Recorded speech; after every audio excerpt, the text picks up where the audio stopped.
For videocassette information about this program, please write to this address.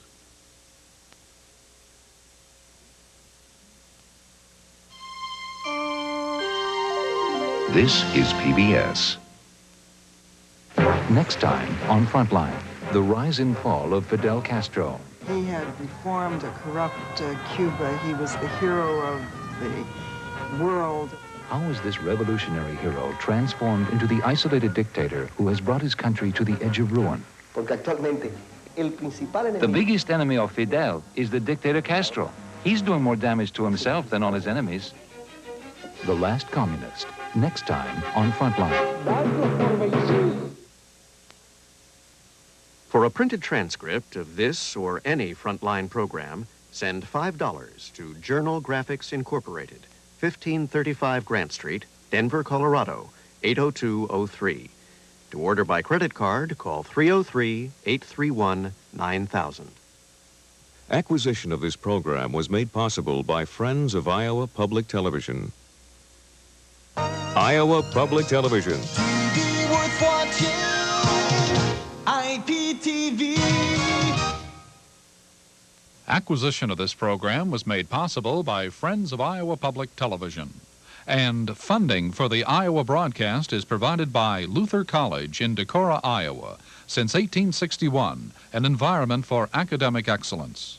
And by CRST, a family-owned company based in Iowa and a major truck carrier in the United States, which is proud to support the MacNeil Lehrer News Hour.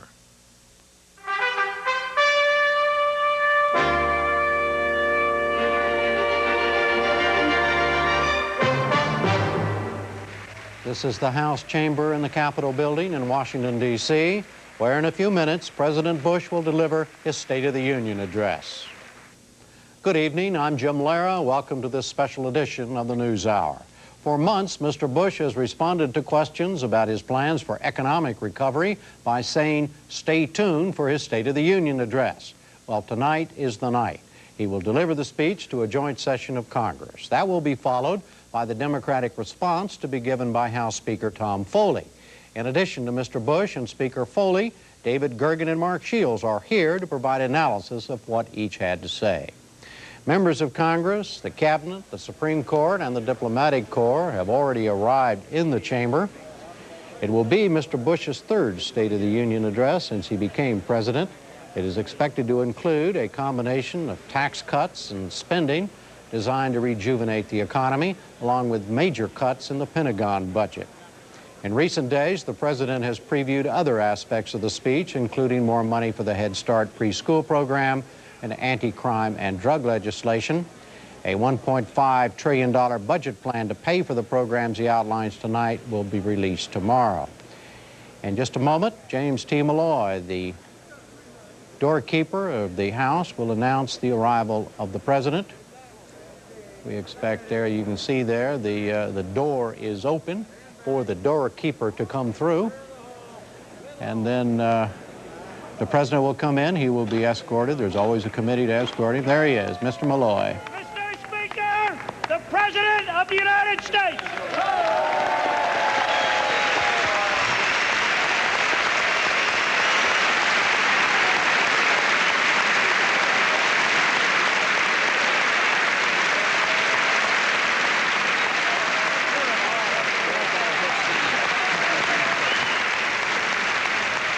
All right, he is shaking hands with there's Dan Rostenkowski, Chairman of the House Ways and Means Committee. We just saw the back of his head. This is an important night for all members of Congress, particularly those on the aisle, so they can shake the president's hand. Behind the president, immediately behind the president, is, you will see there is the Senate Majority Leader, George Mitchell of Maine. The president is going down. Of course, the session is presided over by the Speaker, Mr. Foley, who will be giving the Democratic response after the president has spoken, and, of course, by the Vice President, Mr. Quayle. We're about ready to begin.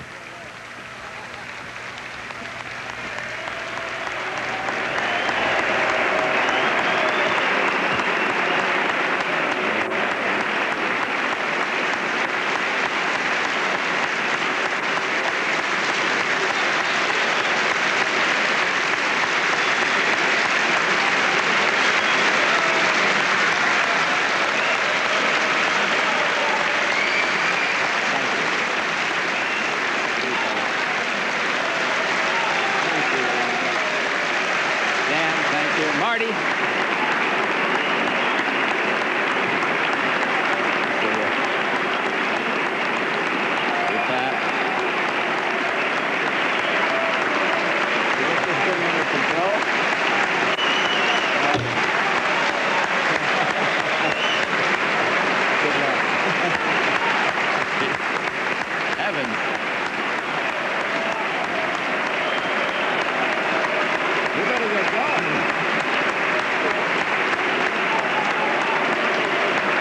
Thank you all.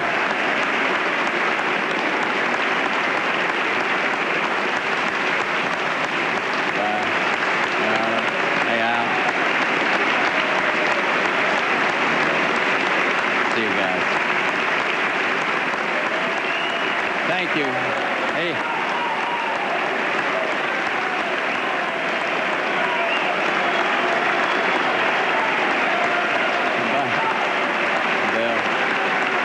Dick?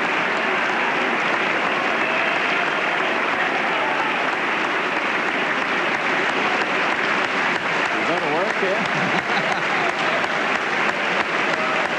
Thank you very much.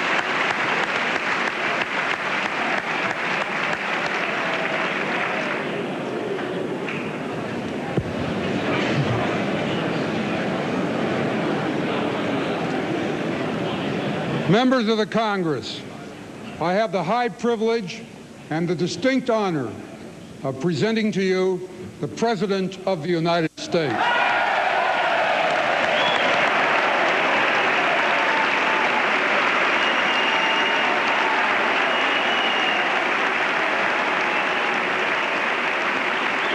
Tony. Thank you, Mr. Speaker.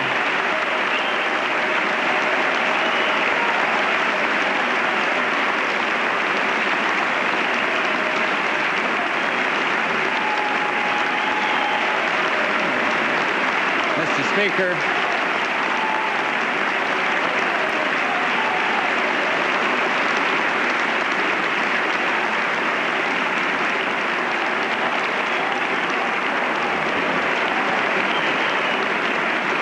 thank you all. Mr. Speaker and Mr. President, Mr. Speaker, Mr. President, distinguished members of Congress, honored guests and fellow citizens.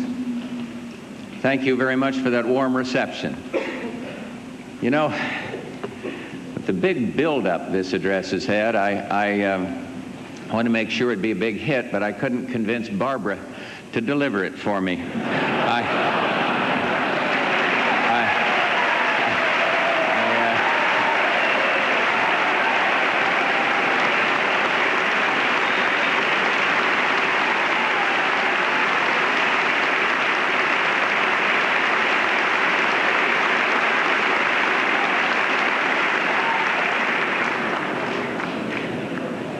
I see the Speaker and the Vice President are laughing. They saw what I did in Japan, and they're just happy they're sitting behind me. I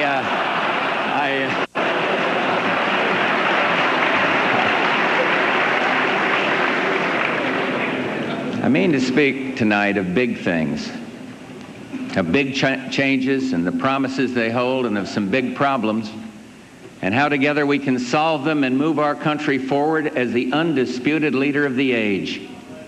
And we gather tonight at a dramatic and deeply promising time in our history and in the history of man on earth. For in the past 12 months, the world has known changes of almost biblical proportions. And even now, months after the failed coup that doomed a failed system, I'm not sure we've absorbed the full impact, the full import of what happened. But communism died this year.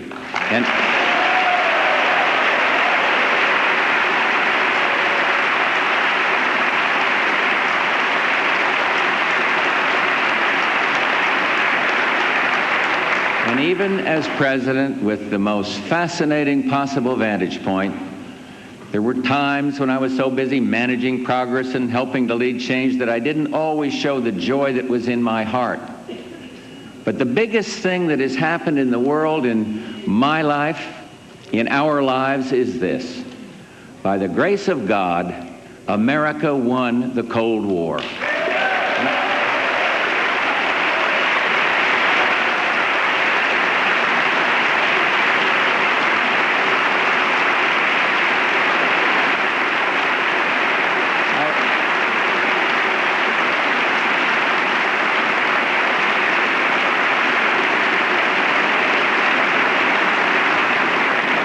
I mean to speak this evening of the changes that can take place in our country now that we can stop making the sacrifices we had to make when we had an avowed enemy that was a superpower. And now we can look homeward even more and move to set right what needs to be set right. And I will speak of those things. But let me tell you something I've been thinking these past few months. It's a kind of roll call of honor. For the Cold War didn't end, it was won. And I think of those who won it in places like Korea and Vietnam, and some of them didn't come back. And back then they were heroes, but this year they were victors. And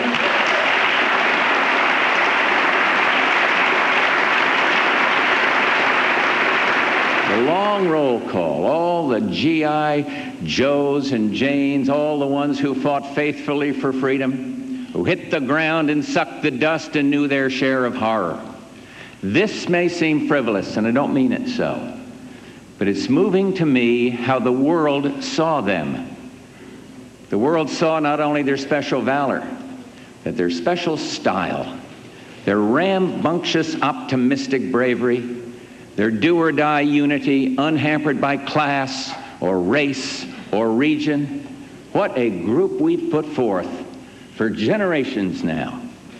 From the ones who wrote "Kilroy was here" on the walls of the German stalags, to those who left signs in the Iraqi desert that said, "I saw Elvis." What a group of kids we've sent out into the world.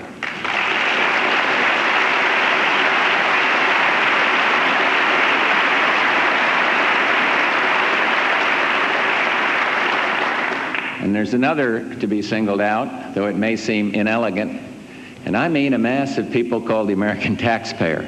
No one ever thinks to thank the people who pay a country's bill or an alliance's bill. But for half a century now, the American people have shouldered the burden and paid taxes that were higher than they would have been to support a defense that was bigger than it would have been if imperial communism had never existed. But it did. Doesn't anymore.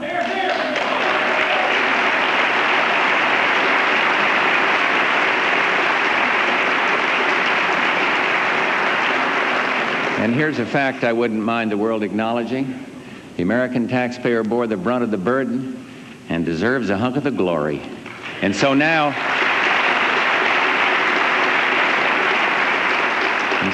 for the first time in 35 years, our strategic bombers stand down. No longer are they on round-the-clock alert. Tomorrow, our children will go to school and study history and how plants grow. And they won't have, as my children did, air raid drills in which they crawl under their desks and cover their heads in case of nuclear war. My grandchildren don't have to do that and won't have the bad dreams children had once in decades past. They're still threats, but the long, drawn-out dread is over. A year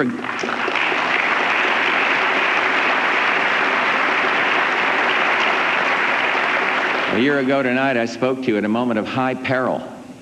American forces had just unleashed Operation Desert Storm, and after 40 days in the desert skies and 4 days on the ground, the men and women of America's armed forces and our allies accomplished the goals that I declared and that you endorsed. We liberated Kuwait.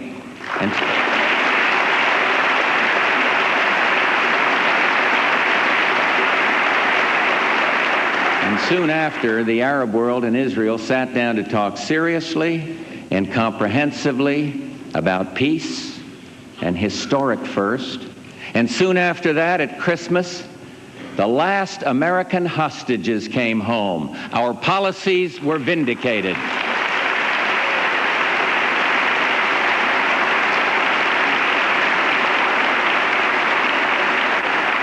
Much good can come from the prudent use of power, and much good can come of this. A world once divided into two armed camps now recognizes one sole and preeminent power, the United States of America.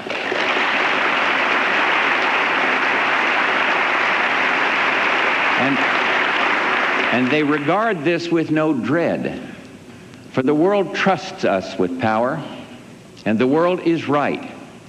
They trust us to be fair and restrained.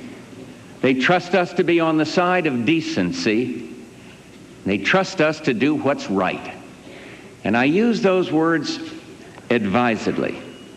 A few days after the war began, I received a telegram from Joanne Spiker, the wife of the first pilot killed in the Gulf, Lieutenant Commander Scott Spiker. Even in her grief, she wanted me to know that someday, when her children were old enough, she would tell them that their father went away to war because it was the right thing to do. And she said it all. It was the right thing to do. And we did it together.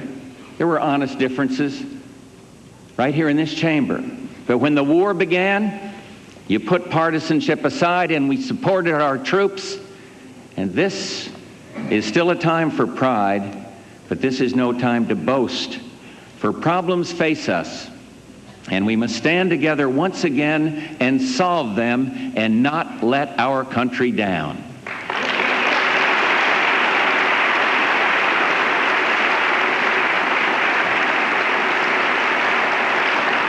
Two years ago, I began planning cuts in military spending that reflected the changes of the new era. But now, this year, with imperial communism gone, that process can be accelerated. Tonight, I can tell you of dramatic changes in our strategic nuclear force. These are actions we are taking on our own because they are the right thing to do.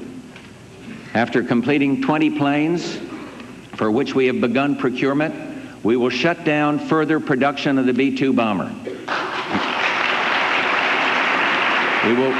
We will cancel the small ICBM program. We will cease production of new warheads for our sea-based ballistic missiles. We will stop all new production of the Peacekeeper missile, and we will not purchase any more advanced cruise missiles. This weekend, I will meet at Camp David with Boris Yeltsin of the Russian Federation. I've informed President Yeltsin that if the Commonwealth, the former Soviet Union, will eliminate all land-based multiple warhead ballistic missiles, I will do the following. We will eliminate all Peacekeeper missiles.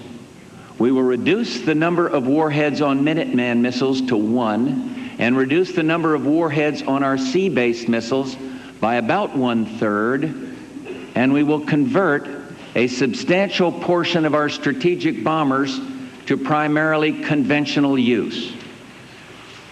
President Yeltsin's early response has been very positive, and I expect our talks at Camp David to be fruitful. I want you to know that for half a century, American presidents have longed to make such decisions and say such words, but even in the midst of celebration, we must keep caution as a friend. For the world is still a dangerous place. Only the dead have seen the end of conflict. And though yesterday's challenges are behind us, tomorrow's are being born. The Secretary of Defense recommended these cuts after consultation with the Joint Chiefs of Staff, and I make them with confidence. But do not misunderstand me. The reductions I have approved will save us an additional $50 billion over the next 5 years. By 1997, We will have cut defense by 30% since I took office. These cuts are deep, and you must know my resolve. This deep and no deeper.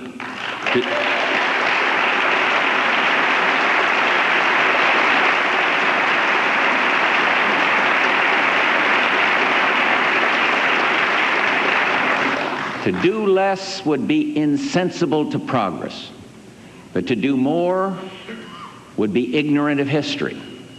We must not go back to the days of the hollow army. We cannot repeat the mistakes made twice in this century, when armistice was followed by recklessness and defense was purged as if the world were permanently safe. I remind you this evening that I have asked for your support in funding a program to protect our country from limited nuclear missile attack. We must have this protection because too many people in too many countries have access to nuclear arms, and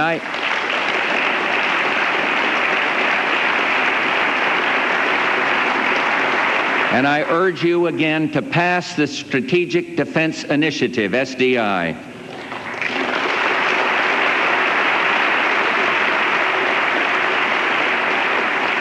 There are those who say that now we can turn away from the world, that we have no special role, no special place. But we are the United States of America, the leader of the West that has become the leader of the world. And as long as I am president, I will continue to lead in support of freedom everywhere, not out of arrogance, not out of altruism, but for the safety and security of our children.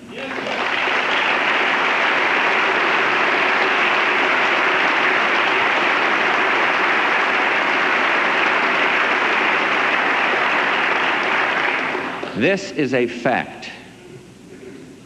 Strength in the pursuit of peace is no vice. Isolationism in the pursuit of security is no virtue.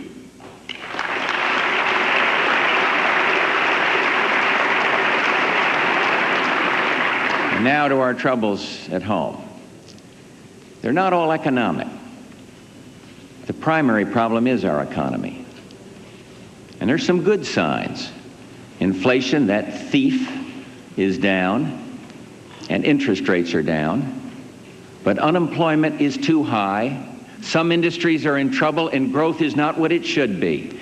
And let me tell you right from the start, and right from the heart, I know we're in hard times, but I know something else. This will not stand.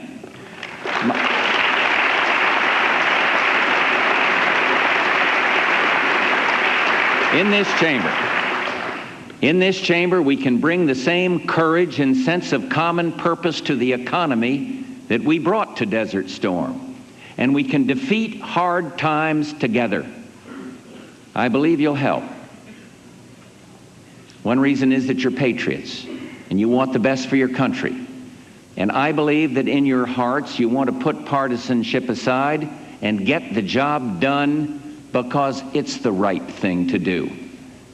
The power of America rests in a stirring but simple idea that people will do great things if only you set them free. Well, we're going to set the economy free. For if this age of miracles and wonders has taught us anything, it's that if we can change the world, we can change America. We must encourage investment. We must make it easier for people to invest money and create new products, new industries, and new jobs. And we must clear away the obstacles to growth: high taxes, high regulation, red tape, and yes, wasteful government spending.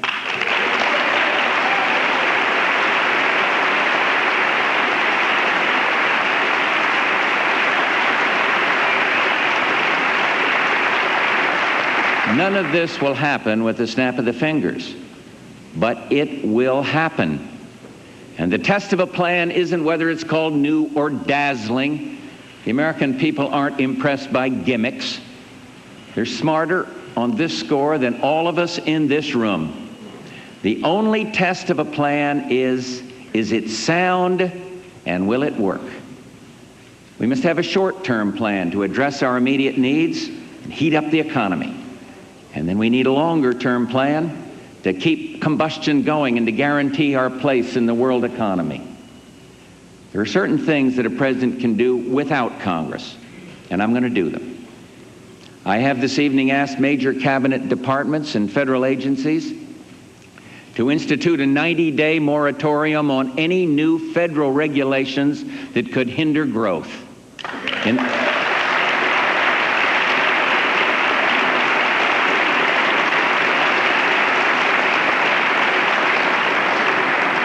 In those 90 days, major departments and agencies will carry out a top-to-bottom review of all regulations, old and new, to stop the ones that will hurt growth and speed up those that will help growth. Further, for the untold number of hard-working, responsible American workers and businessmen and women who've been forced to go without needed bank loans, the banking credit crunch must end. And I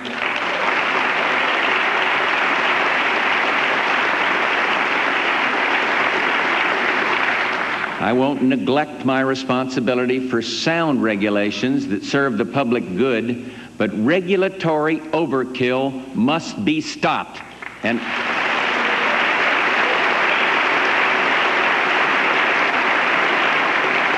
I've instructed our government regulators to stop it. I have directed cabinet departments and federal agencies to speed up pro-growth expenditures as quickly as possible. This should put an extra $10 billion into the economy in the next 6 months. And our new transportation bill provides more than $150 billion for construction and maintenance projects that are vital to our growth and well-being. And that means jobs building roads, jobs building bridges, and jobs building railways. And I have this evening directed the Secretary of the Treasury to change the federal tax withholding tables. With this change, millions of Americans from whom the government withholds more than necessary can now choose to have the government withhold less from their paychecks. Something tells me a number of taxpayers may take us up on this one. This initiative could return about $25 billion back into our economy over the next 12 months. Money people can use to help pay for clothing, college, or to get a new car. And finally, working with the Federal Reserve, we will continue to support monetary policy that keeps both interest rates and inflation down. Now, these are the things I can do. And now, members of Congress, let me tell you what you can do for your country. You must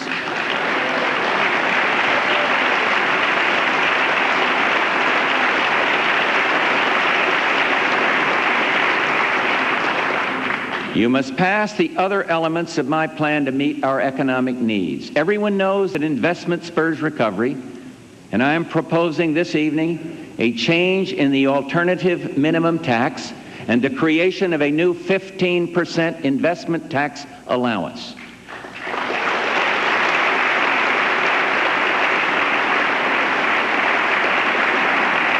This will encourage businesses to accelerate investment and bring people back to work.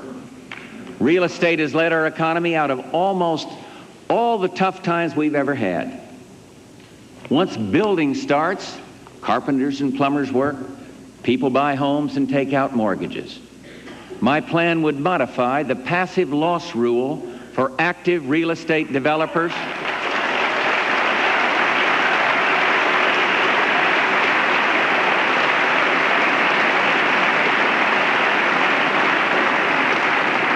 and it would make it easier for pension plans to purchase real estate.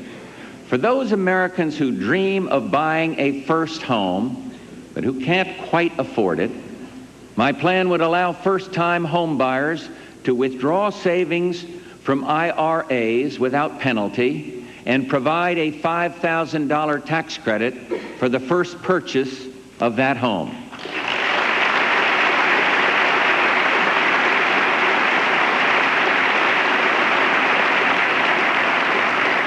And finally, my immediate plan calls on Congress to give crucial help to people who own a home, to everyone who has a business or a farm or a single investment. This time, at this hour, I cannot take no for an answer. You must cut the capital gains tax on the people of our country.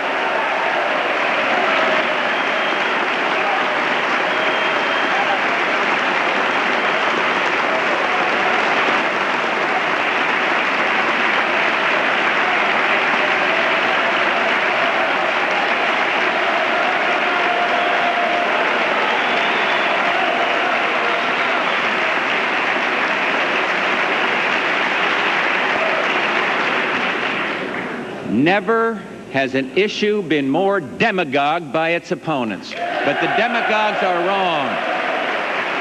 They are wrong, and they know it. 60% of the people who benefit from lower capital gains have incomes under $50,000. A cut in the capital gains tax increases jobs and helps just about everyone in our country.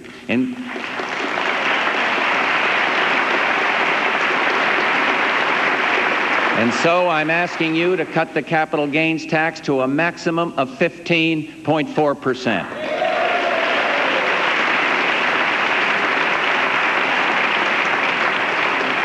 And I'll tell you, those of you who say, oh no, someone who's comfortable may benefit from that, you kind of remind me of the old definition of the Puritan, who couldn't sleep at night, worrying that somehow someone, somewhere, was out having a good time.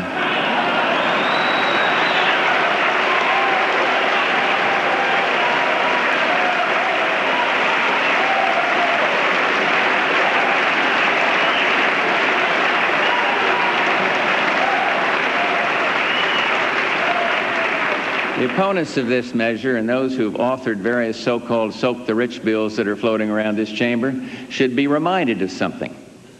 When they aim at the big guy, they usually hit the little guy. And maybe it's time that stopped.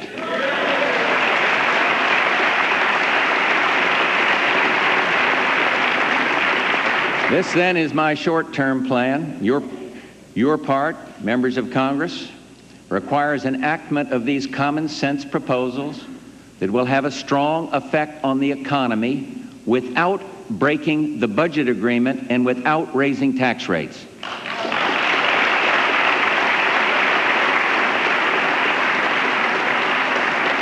And while my plan is being passed and kicking in, we've got to care for those in trouble today.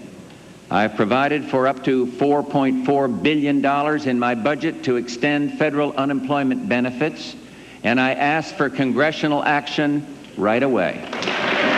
And I thank the committee for at last.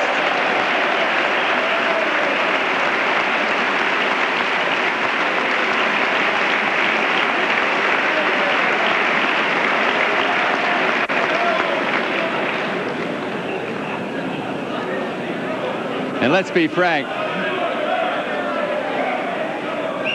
Let's be frank. Let me level with you. I know, and you know, that my plan is unveiled in a political season. And I know, and you know, that everything I propose will be viewed by some in merely partisan terms. But I ask you to know what is in my heart. And my aim is to increase our nation's good. And I'm doing what I think is right, and I'm proposing what I know will help.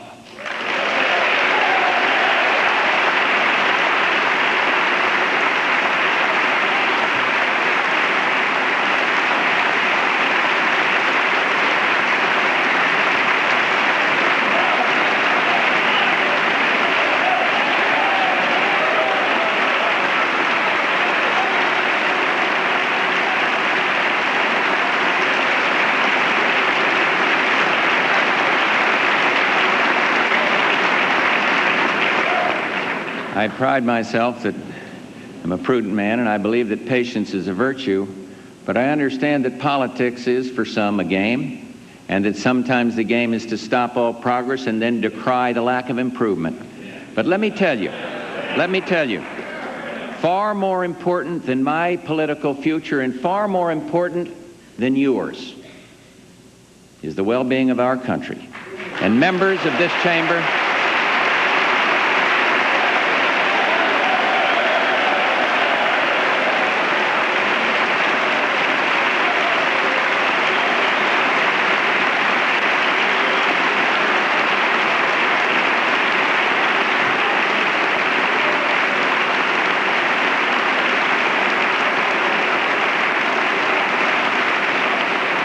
members of this chamber are practical people, and I know you won't resent some practical advice.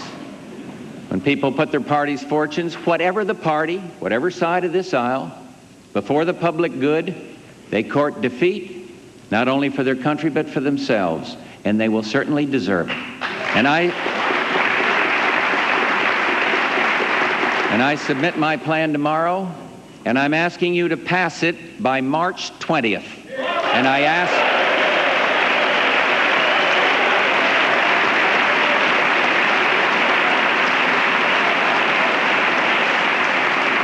I ask the American people to let you know they want this action by March 20th.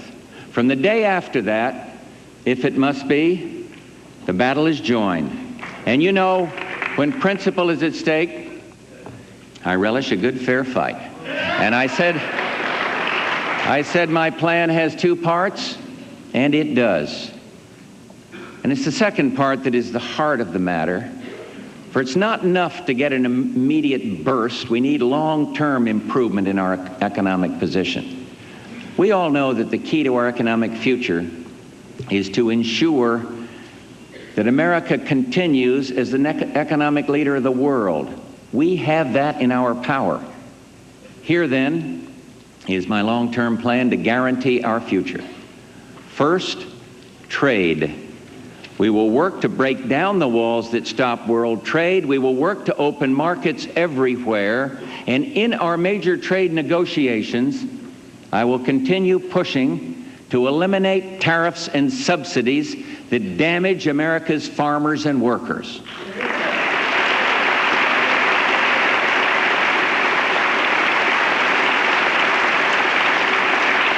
And we'll get more good American jobs within our own hemisphere through the North American Free Trade Agreement and through the Enterprise for the Americas initiative.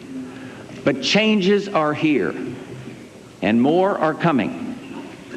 The workplace of the future will demand more highly skilled workers than ever, more people who are computer literate, highly educated. And we must be the world's leader in education. And we must revolutionize America's schools.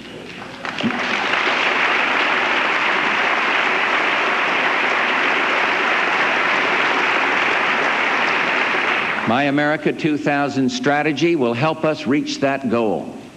My plan will give parents more choice, give teachers more flexibility, and help communities create new American schools. 30 states across the nation have established America 2000 programs. Hundreds of cities and towns have joined in. And now, Congress must join this great movement. Pass my proposals for new American schools. That was my second long-term proposal, and here's my third. We must make common sense investments that will help us compete long-term in the marketplace. We must encourage research and development. And my plan is to make the R&D tax credit permanent and to provide record levels of support, over $76 billion this year alone, for people who will explore the promise of emerging technologies.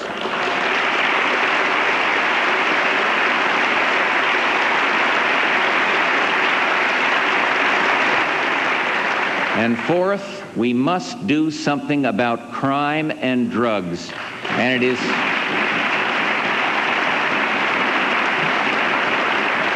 And it is time for a major renewed investment in fighting violent street crime. It saps our strength and hurts our faith in our society and in our future together. Surely, a tired woman on her way to work at 6 in the morning on a subway deserves the right to get there safely.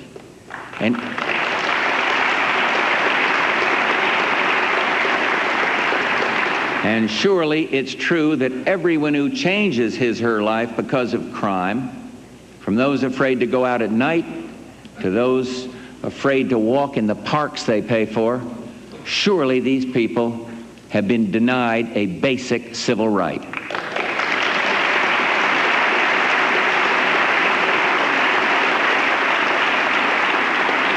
It is time to restore it. Congress, pass my comprehensive crime bill. It is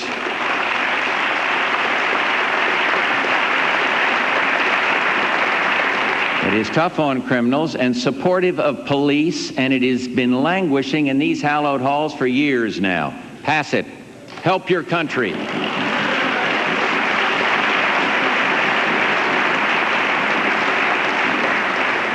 And fifth, I ask you tonight to fund our HOPE housing proposal and to pass my enterprise zone legislation, which will get businesses into the inner city. We must empower the poor with the pride that comes from owning a home, getting a job, becoming a part of things.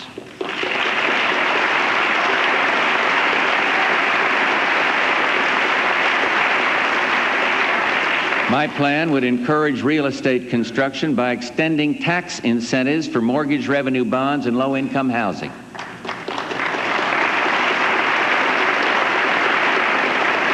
And I ask tonight for record expenditures for the program that helps children born into want move into excellence, Head Start.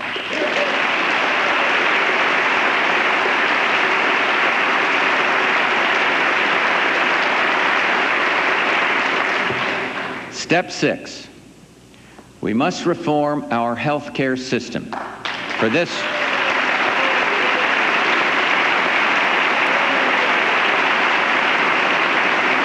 this too bears on whether or not we can compete in the world.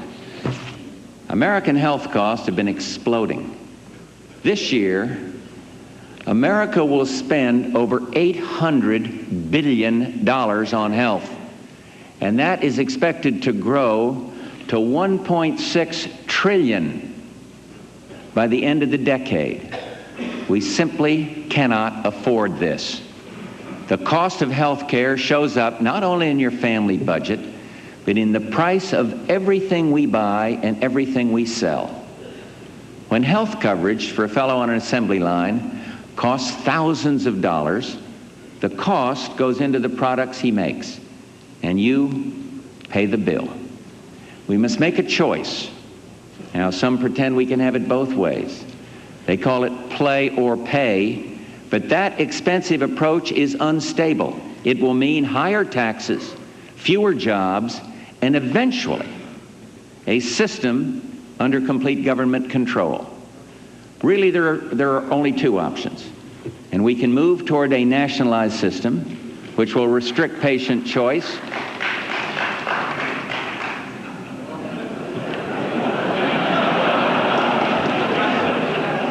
a system which will restrict patient choice in picking a doctor and force the government to ration services arbitrarily. And what we'll get is patients in long lines, indifferent service, and a huge new tax burden. Or we can reform our own private health care system, which still gives us, for all its flaws, the best quality health care in the world. Well,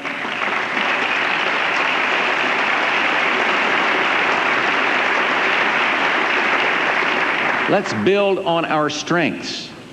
My plan provides insurance security for all Americans while preserving and increasing the idea of choice. We make basic health insurance affordable for all low-income people not now covered, and we do it by providing a health insurance tax credit of up to $3,750 for each low-income family. And the middle class gets help too. And by reforming the health insurance market, my plan assures that Americans will have access to basic health insurance even if they change jobs or develop serious health problems. We must bring costs under control, preserve quality, preserve choice, and reduce the people's nagging daily worry about health insurance. My plan, the details of which I'll announce very shortly, does just that. And seventh, we must get the federal deficit under control.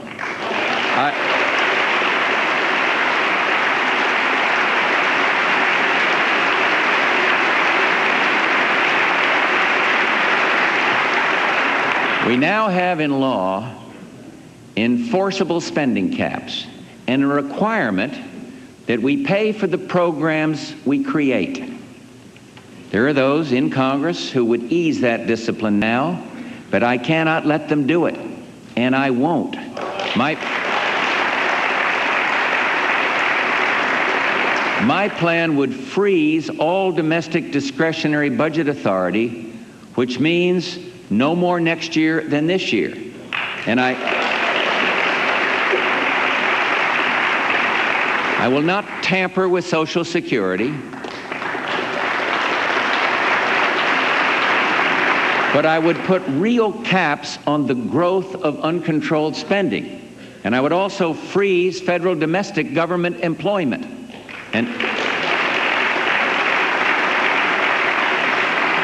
And with the help of Congress, my plan will get rid of 246 programs that don't deserve federal funding.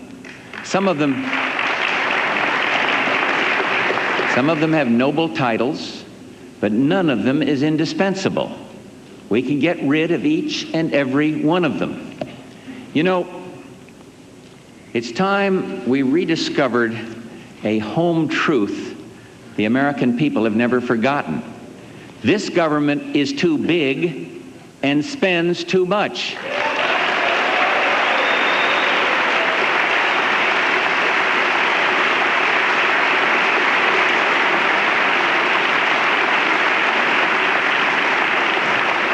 And I call upon Congress to adopt a measure that will help put an end to the annual ritual of filling the budget with pork barrel appropriations. Every year, the press has a field day making fun of outrageous examples. Lawrence Welk Museum, research grants for Belgian endive. We all know how these things get into the budget, and maybe you need someone to help you say no. And I know how to say it, and I know what I need to make it stick. Give me the same thing 43 governors have, the line item veto, and let me help you control spending.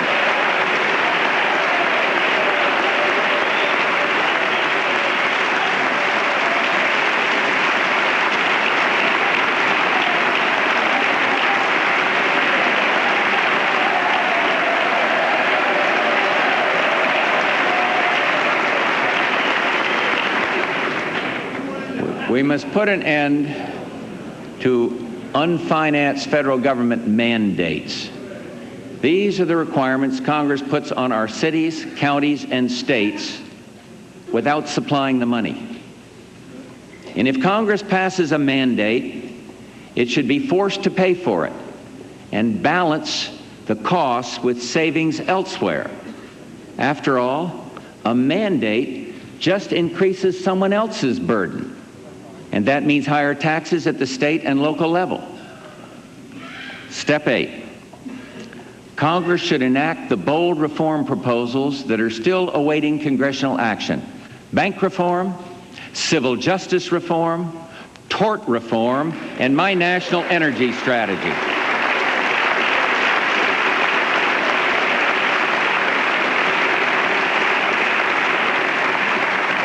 And finally, we must strengthen the family, because it is the family that has the greatest bearing on our future.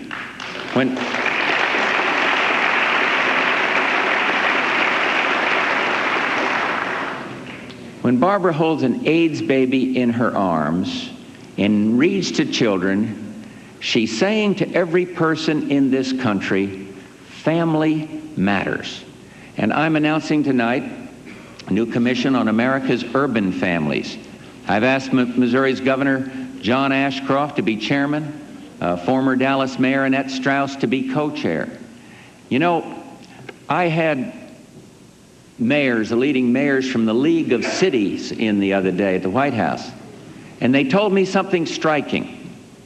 They said that every one of them, Republican or Democrat, agreed on one thing, that the major cause of the problems of the cities is the dissolution of the family. And they asked for this commission, and they were right to ask, because it's time to determine what we can do to keep families together, strong and sound.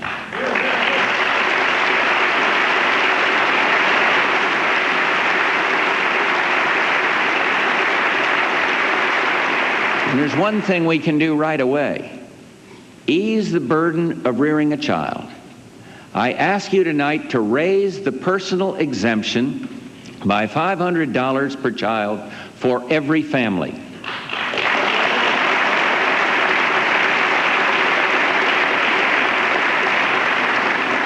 For a family with 4 kids, that's an increase of $2,000. And this is a good start in the right direction, and it's what we can afford. It's time to allow families to deduct the interest they pay on student loans.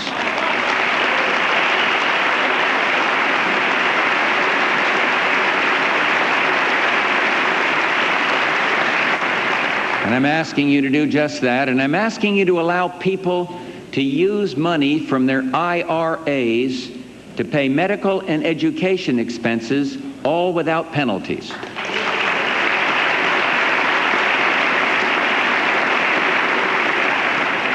And I'm asking for more. Ask American parents what they dislike about how things are going in our country, and chances are good that pretty soon they'll get to welfare. Americans are the most generous people on earth.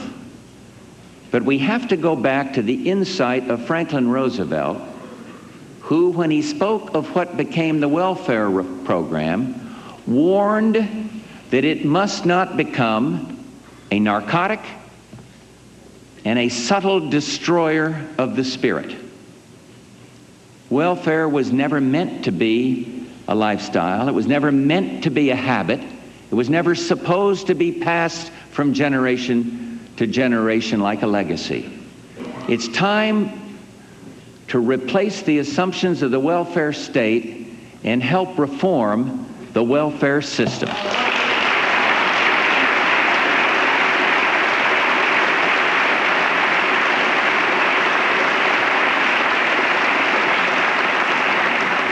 States throughout the country are beginning to operate with new assumptions.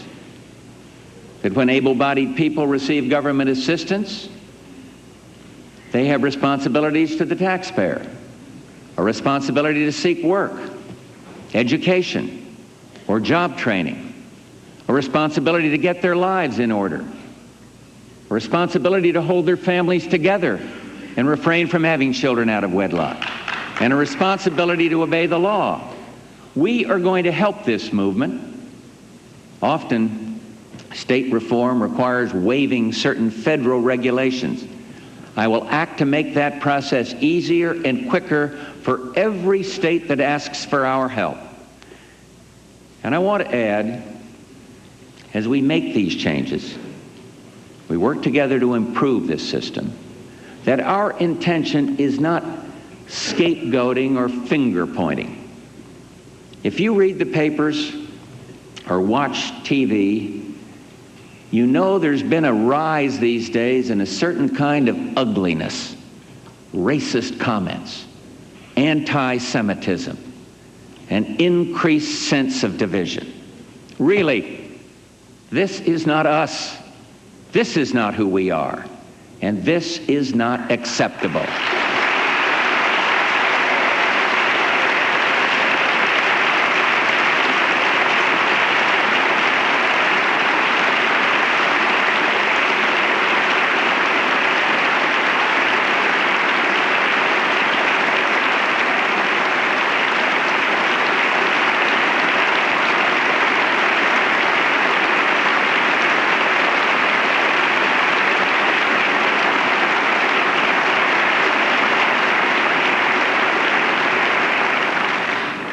so you have my plan for America, and I'm asking for big things, but I believe in my heart you'll do what's right. And you know, it's kind of an American tradition to show a certain skepticism toward our democratic institutions. I myself have sometimes thought the aging process could be delayed if it had to make its way through Congress. But you will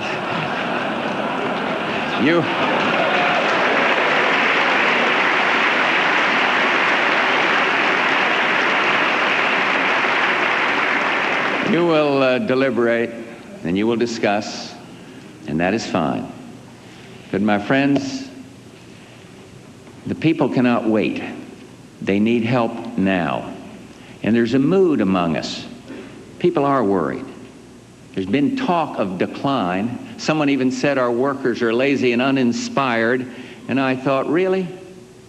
You go tell Neil Armstrong, standing on the moon. Tell the men and women who put him there. Tell the American farmer who feeds his country and the world. Tell the men and women of Desert Storm.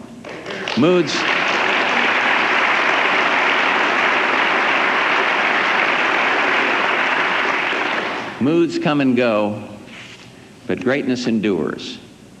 Ours does. And maybe for a moment, it's good to remember what in the dailiness of our lives we forget. We are still and ever the freest nation on earth, the kindest nation on earth, the strongest nation on earth, and we have always risen to the occasion. And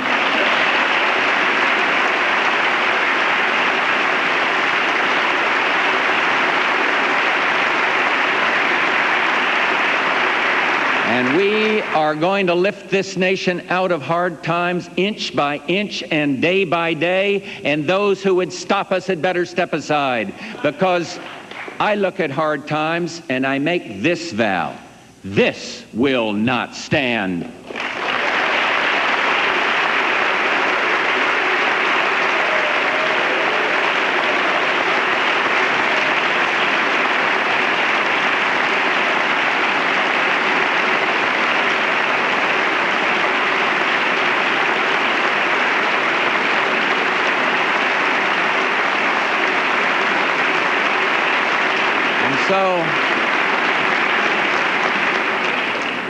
And so we move on together, a rising nation, the once and future miracle that is still this night the hope of the world.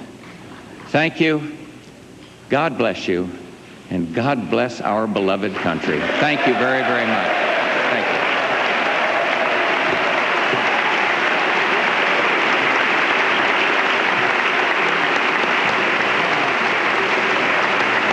President Bush finished his speech. He spoke for 51 minutes, a long time for a State of the Union message, interrupted many, many times by applause.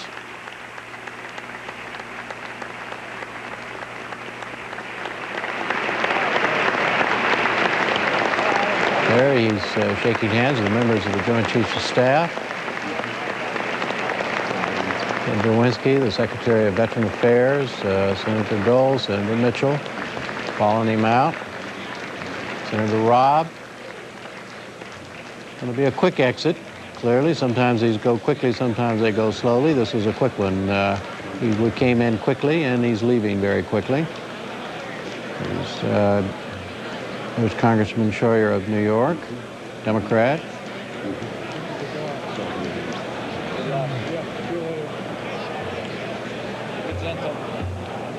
The President ended with the way he began by saying, more or less where he began, that we are having hard times, but this will not stand.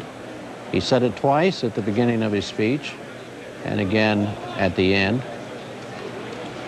There's Senator Wendell Ford of Kentucky right behind him, chairman of the Senate Rules Committee. Yeah, Ben Weber of Wisconsin, Minnesota, sorry. One of the key members of the conservative wing of the Republican Party in the House. an ally of Newt Gingrich, the House Minority Whip.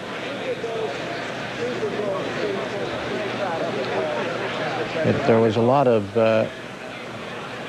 let's put it this way, it was easy to see the differences between the Democrats and the Republicans as the president spoke. The Republicans stood on some occasions, many occasions, the Democrats on few. The Democratic response will be delivered by the Speaker of the House, Tom Foley of Washington State, in a few minutes. And as we wait for him now, we're going to get some analysis of the president's speech from Gergen and Shields. That's David Gergen, editor-at-large of U.S. News and World Report, and syndicated columnist Mark Shields.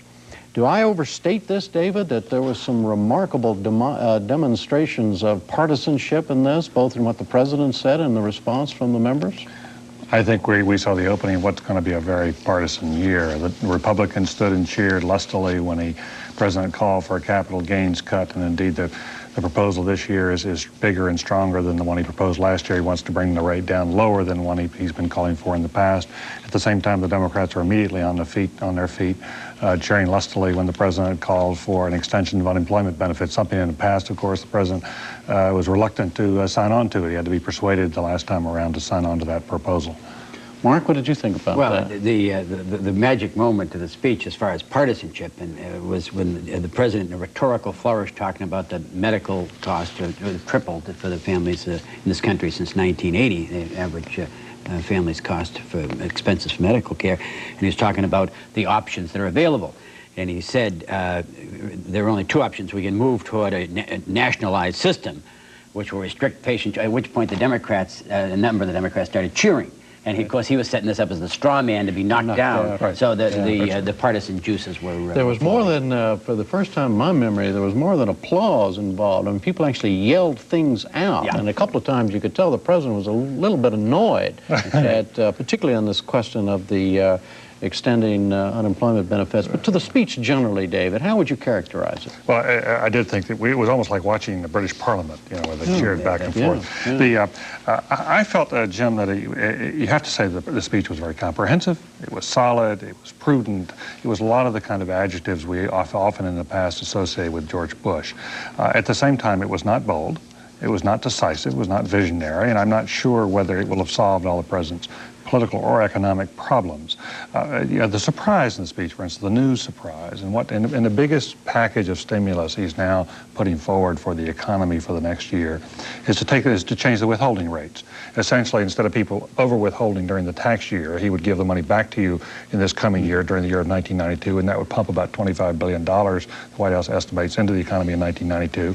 But that money is not available to you the following year. You usually get that as a refund the following year. So in 1993, we're taking $25 billion out of 93 and putting it to 92. It's the same $25 billion. It's not a new $25 billion. It's not a new $25 billion. No. It's just that you get it quicker. You're moving it forward, and you're essentially and then of course you do the same thing thereafter. Mark, any overview characterization you would make of this speech? Well, you know, I think the White House made a mistake in raising the level of expectation and talking about it for 10 weeks. The last couple of days, they realized, I think, the mistake they made and tried to lower the level of expectation, accused the Democrats of partisanship, and Democrats certainly had encouraged the raising of expectation, but there wasn't. I mean, the boldness was missing. I think it was a campaign document. He gave the Congress 52 days to act. The 20th of March, and Congress does not react well to deadlines at any time, and I think in a presidential political year, you're probably going to find some resistance. But I mean, that was probably the boldest part of the president, to say it's up to you, and you know, if you're going to be part of this, then you have to answer the American people. If you don't answer in 52 days, I would point out the 52 days. The 20th of March follows 3 days after the Illinois primary. In Illinois, Congressman Dan Rostenkowski, the president spoke to on the way in and on the way out. Chairman of the Ways and Means Committee, of course, is key to any tax proposal. And also kind of led the kind of backhanded cheers for the extending the unemployment thing. Exactly. Yeah, the other interesting thing I felt about the deadline, Mark, beyond the differences they're now going to have over health care, and the differences are now very clear, very deep between the two parties.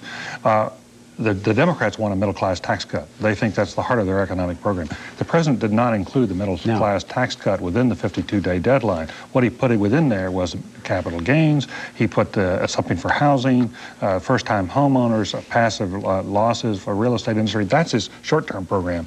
The middle-class tax cut he's talking about, which is the exemption, raising the exemption for families, that's his long-term program. That's not within the deadline. The Democrats want to move on middle-class tax cuts now. The Republicans are saying, wait a minute, we're not so sure we want to move that quickly on that. It's capital gains we want quickly, and home ownership we want quickly. Did you hear any bold new ideas, anything that you had not heard before, Mark? I made notes, Jim. Nothing really jumped out at me. He said he was going to $10 billion speed up in federal expenditures. I just wanted to point out that the president, after 10 weeks and some flurry of activity the last couple of days, did not come up with a health proposal. He said details to follow. Batteries not included. I mean, he's kind of generally for it. And this is where an awful lot of Republicans are very vulnerable. They wanted to wait until after the '92 election before they came up with a plan, but the results of the Pennsylvania election and the Russian events have forced them to do it. All right, now we want to go now to Speaker of the House Tom Foley with the Democratic response to the President's State of the Union message. He will speak from a room at the Capitol in the Capitol building. Here now is the Speaker.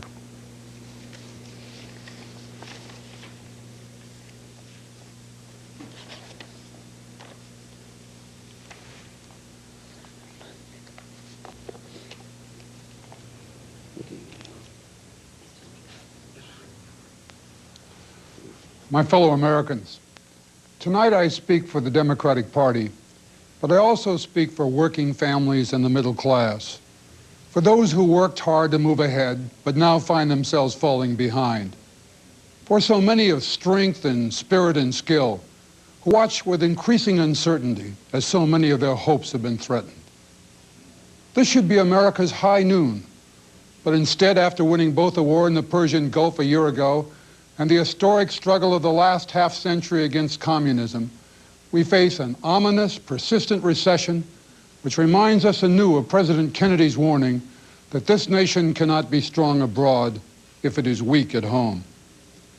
At home in America today, thousands wait on a frozen morning outside a hotel in Chicago for just a chance to apply for a job, no matter what the work or wages. At home in America today, the largest automaker in the world, which once seemed to be the most secure of all corporations, announces that it will have to lay off 75,000 people in order to survive. At home in America today, the average earnings increase of our workers has declined from first in the world to 10th. This year, millions more of our workers find themselves unemployed and their families' health uninsured. Many state governments are slashing education and other services and raising taxes. The nations whose freedom we protected in the past continue to surpass us in high-paying jobs and in the industries of the future. The standard of living of the American people is a first and fundamental measure of the state of the American Union. So the urgent, overriding task of 1992 is to restore growth and jobs, and the great challenge of the 1990s is to reclaim our industrial edge, revive our economic leadership, and make America once more the most prosperous and powerful economy on earth. For too long we were told to wait, that things would get better on their own. There was even an effort to talk us out of the recession or to tell us that it wasn't really happening at all. But the truth finally became all too painful and all too clear. The supply side, trickle-down decade of the 1980s finally led to an economy in decline and left us, month after month, with a national administration adrift in domestic policy, seemingly without ideas and without apparent commitment or energy to move America ahead. In the midst of this recession, the administration even resisted extending unemployment benefits. Congress had to pass it 3 times last year before the president would sign it. Today, before the president has sent his message, Congress took action to renew that extension, and we now welcome the president's support. For many months, Democrats have set forth an agenda for change. We have proposed a tax cut for a middle class to help lift the consumer demand that fuels our economy. We have demanded policies to bring down the trade barriers that lock American products out of markets from Europe to Asia. We've called for national health insurance to make health care a fundamental right of all Americans. Here, too, we will seek common ground with the President and the Republicans. To achieve all this and more, we will work with him and with them to do what is best for the country. But we will also stand our ground when basic principles are at stake. We will not agree to do the wrong thing simply for the sake of doing something. In short, we seek a fundamental change from the unsuccessful economic policies of the past 12 years. When we say a middle-class tax cut, we mean exactly that. Not more of the tax cuts of the 1980s, which gave most of the benefits to the very few, and left most of our people actually paying more in taxes. We will insist that this time the benefits must go to working families, not to the privileged. We will insist that a middle-class tax cut be paid for, not by taking money that should go to schools and health care, but by calling on the richest of our citizens at long last to pay their fair share. We will oppose any efforts to misuse the present crisis as an excuse to repeat the worst errors of the last decade. Then we sowed the seeds of the recession we are now in. We must not go down that path again. During the past two administrations, there have been consistent efforts to undo government protection of public health and safety. Today, the hurt of the unemployed is no excuse to undermine regulatory rules that protect their families and all of us from pollution, deceptive advertising, unsafe food and medicine, workplace injury and death. This is not a way to create jobs or make American business prosperous. Nor will we accept the kind of capital gains tax cut that will lead largely to accelerated profit-taking, not accelerated investment. One can play a lot of games with statistics, but the bottom line is that 2/3 of all the money from the administration's capital gains tax cut would go to the richest 1% of taxpayers. Instead, we need targeted incentives to reward companies that build and buy now, that hire instead of laying off. The President said tonight that when you aim at the well-off, you usually hit the little guy. The truth is, for 12 years, they have been promising to help the little guy and then giving all the breaks to the well-off. And it is time that that stopped. As Democrats, our purpose is not just to end this recession, but to begin a new time of economic growth and progress. So we will propose a new commitment to civilian technology and research. For half a century, American weapons were the best in the world. As we enter the new century, America must build the best consumer and industrial products. We will pursue a trade policy that opens markets on equal terms so that when we buy from Europe and Asia, they will be buying from us as well.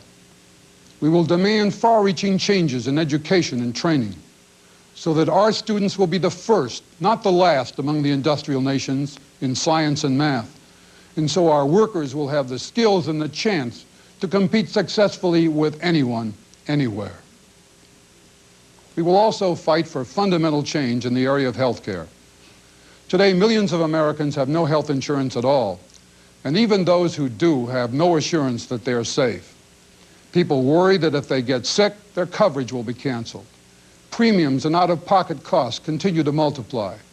Workers who lose their jobs suddenly find their children without health insurance.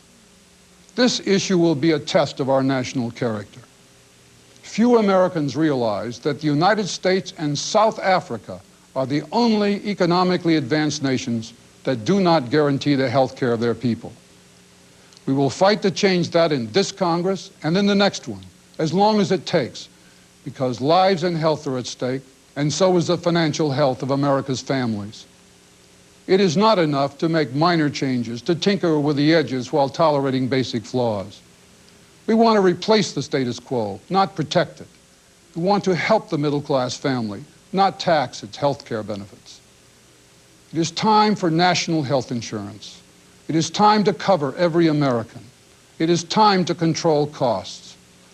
because otherwise we will continue to pay more and more for less and less. And soon the burden will break the budgets of middle-class families, of business, and of government at every level. Healthcare is one of the great unfinished tasks of our society. Almost 60 years ago, America decided that people should age with dignity, and we passed Social Security. Now we must decide that families will live with dignity and pass national health insurance. Finally, there are other urgent issues of basic justice that also go to our character as a nation. So we will oppose any effort from any quarter to widen and exploit racial division, or lessen our commitment to break down the barriers and at long last fulfill the pledge that millions of us make every day, from the schoolhouses of America to the floor of the House of Representatives, that we shall be one nation, under God, indivisible, with liberty and justice for all. Appeals to race should have no place in our politics or our national life. We will stand for another civil right of every American, the civil right to be protected from violence and crime. Election after election, we hear tough talk. This year we will pass tougher laws if the President will ask the Republicans in the Senate to stop filibustering the crime bill that has already been passed by the House of Representatives. We will stand and we will fight for a woman's right to choose. If the Supreme Court removes the guarantee of choice from the Constitution of the United States, this Congress will write it into the laws of the United States. We will stand for daycare and family leave so that workers who take time off to help a sick parent or child will no longer risk their jobs. In closing, let me reaffirm our essential resolve, which is to make America work again. For when the economy is wrong, nothing else is right. We cannot undo all the mistakes of the past 12 years in a single year or in a single Congress. The administration has waited a long time to act. Over and over we have said, we can fight this recession, and we will. We can change this nation fundamentally, and we have to. It is true. The Cold War is over.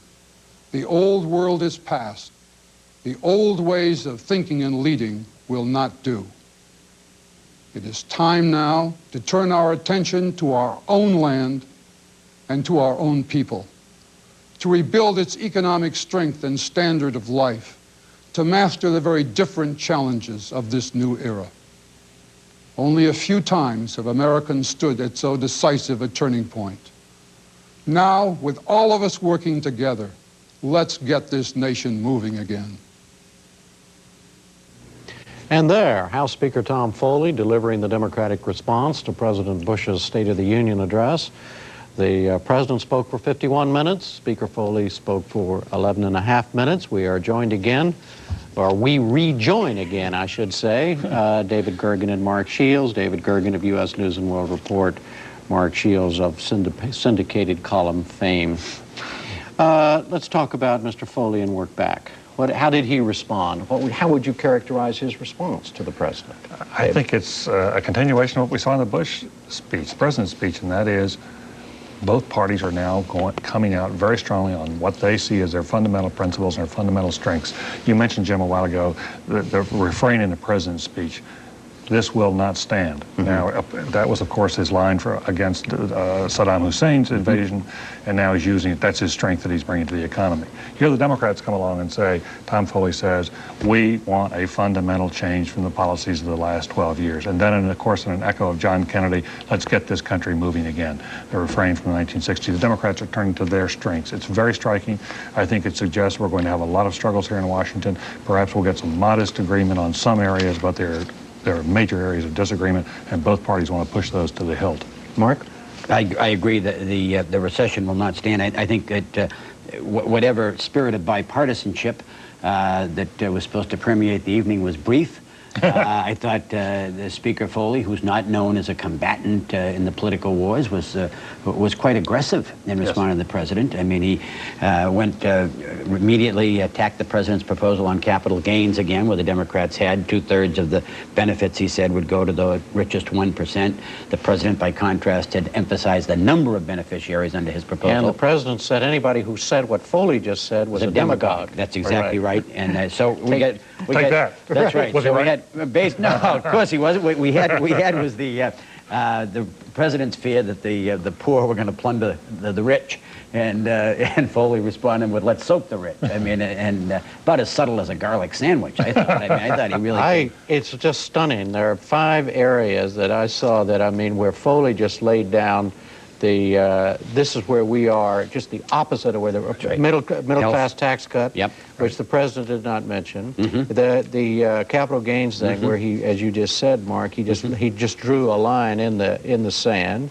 Health care definitely drew a line in the sand. The president said that he didn't give his details, but clearly play or pay is the Democratic plan. That's the Mitchell plan. And what Mr. Foley is saying, the Democrats want a national health insurance plan. That's right. I think this guarantees we're going to have extraordinarily little progress on health care, and it's going to be a major issue in the campaign.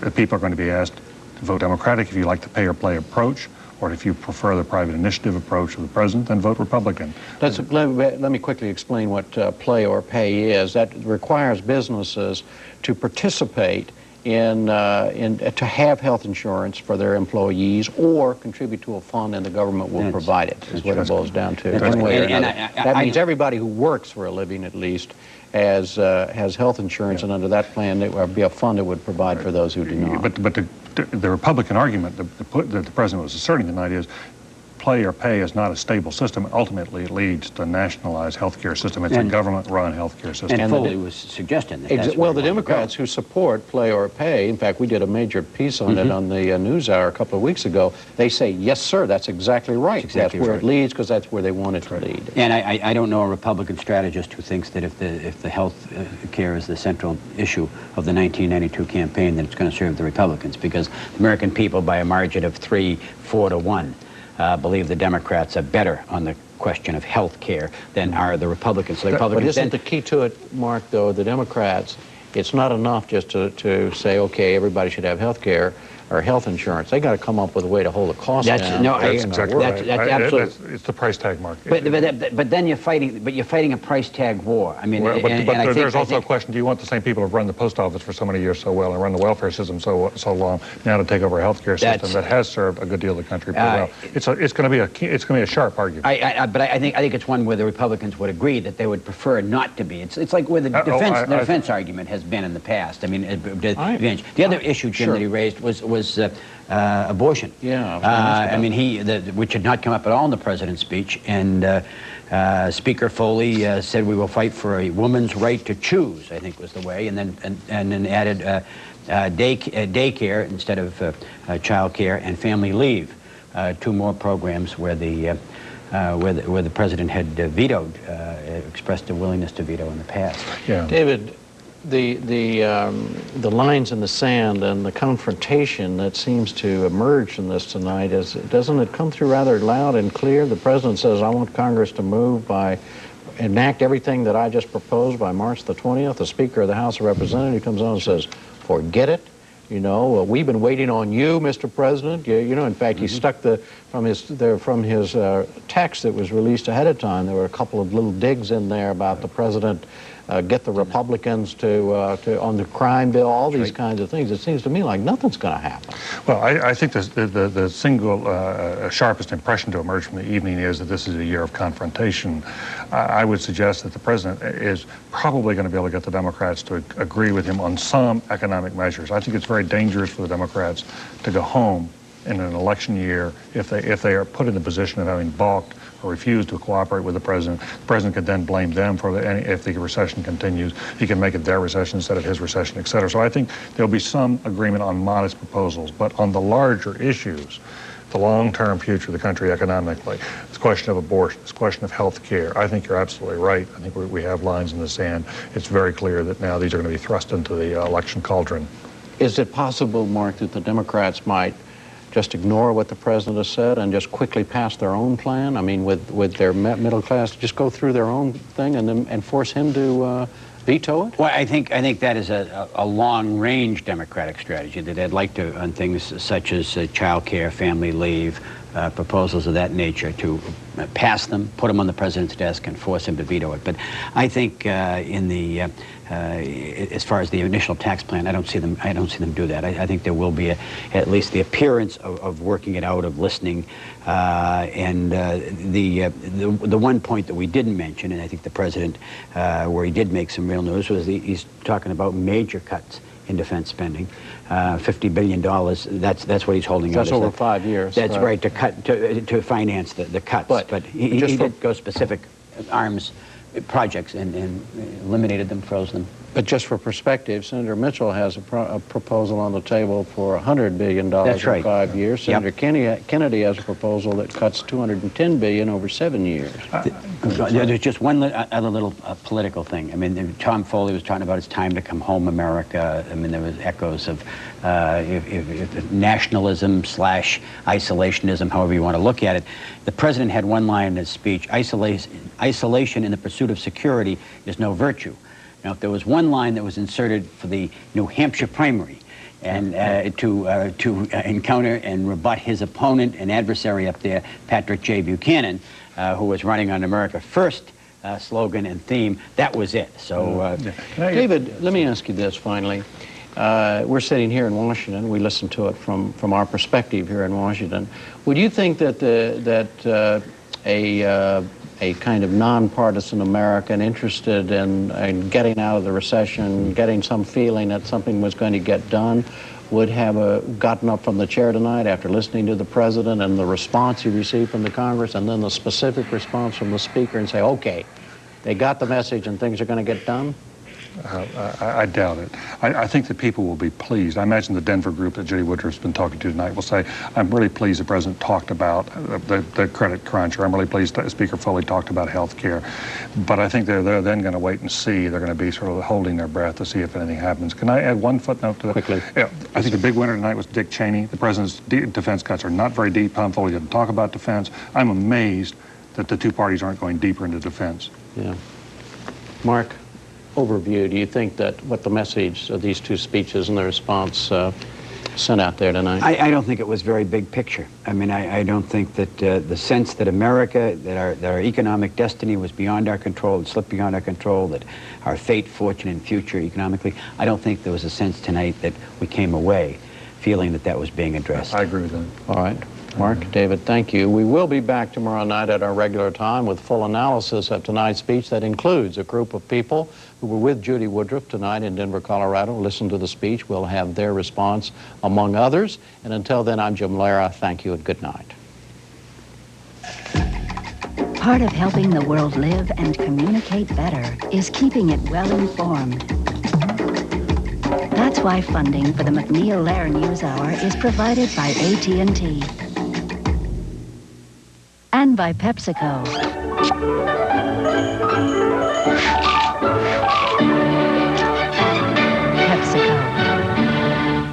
And by the Corporation for Public Broadcasting. And viewers like you.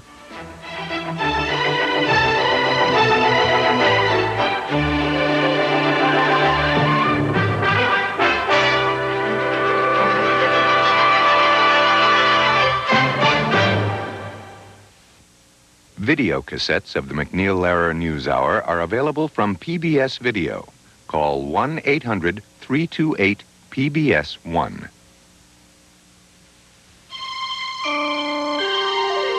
This is PBS.